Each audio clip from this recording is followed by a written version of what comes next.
Welcome to Past the Rings, volume 108. Today we're talking about the SELVÄ Doma cassette, released during the lost era of ZBR, aka when I was pretty much moving from New Zealand to Vancouver. No, wait, from Ontario to New Zealand to Vancouver. That whole, like, 6 months, we'll say, is kind of just lost. So this is in that, unfortunately. It was released on February 14th, 2018, and I guess the cassettes were not released until March 1st of 2018, because I didn't get them done in time, or whatever.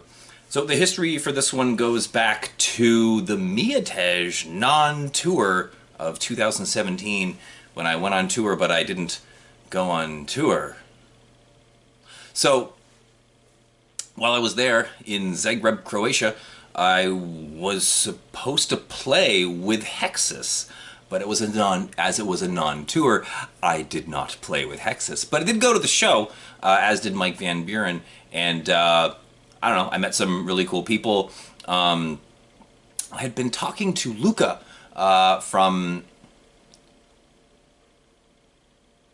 well, he plays in Hexus, but what's the other band? Oh man, they had a split with Glialtri. It's gonna bug me if you just check for the Uragano. Yay! I don't know if I said it right, but it's like Uragano or something like that. I don't know if I spelled it right either.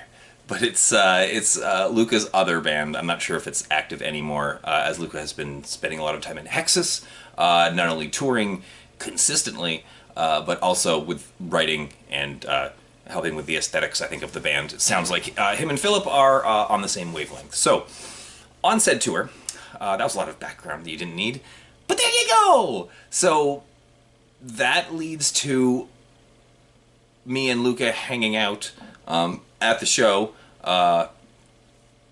and he got Tommaso, Ray, to come over and hang out with us.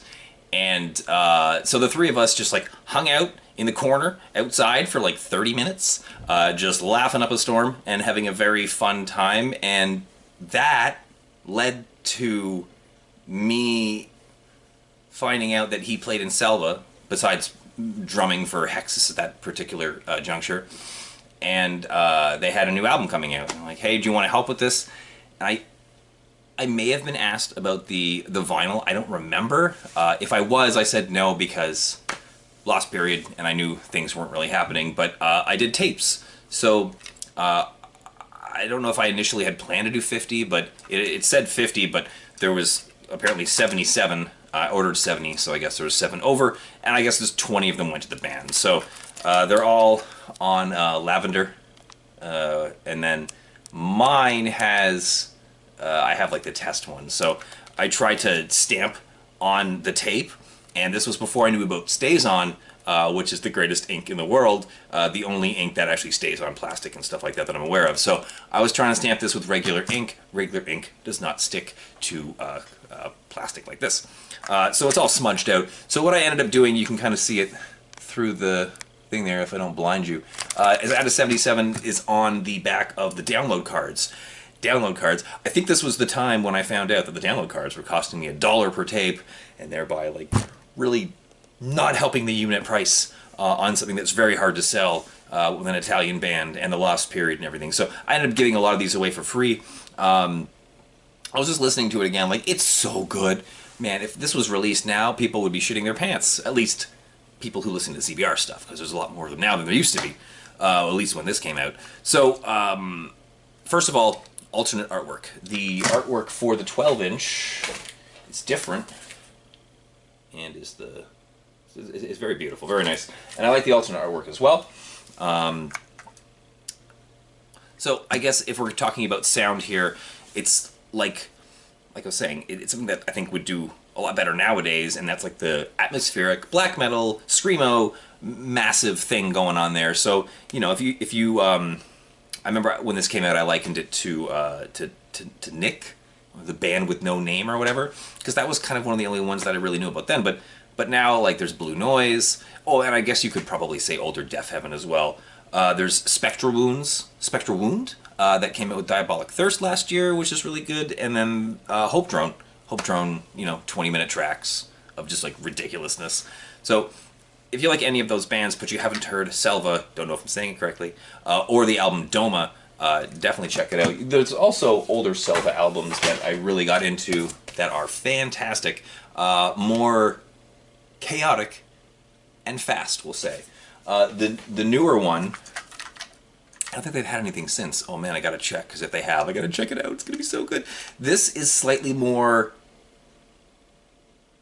epic and melodious. I don't know. They definitely, it's not soft. It is not soft, but there are definitely a lot more clean, beautiful, slow parts.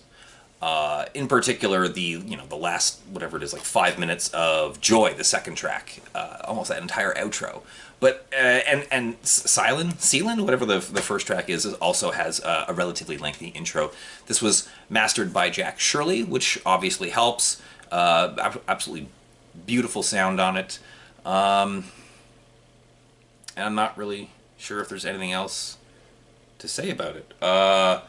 It's a really good album that I really wish, at least in terms of my cassettes, had done better. But again, it's more to do with the period, I guess. So if... yeah, that makes sense. So it looks like Lock Tender is going to be next. And that would make sense because that was the first record that I remember getting at my house in Chilliwack when I lived there for a measly 3 or 4 months. So this was at $7 for some reason on Bandcamp. So it's set back to 0, so please go download it. It is awesome, especially if you like that atmospheric, epic, black metal, screamo stuff. I feel like I had an intro planned, and by intro I mean outro, but I don't remember what I was going to do. It's nothing. It's nothing? Oh. Oh. It's nothing.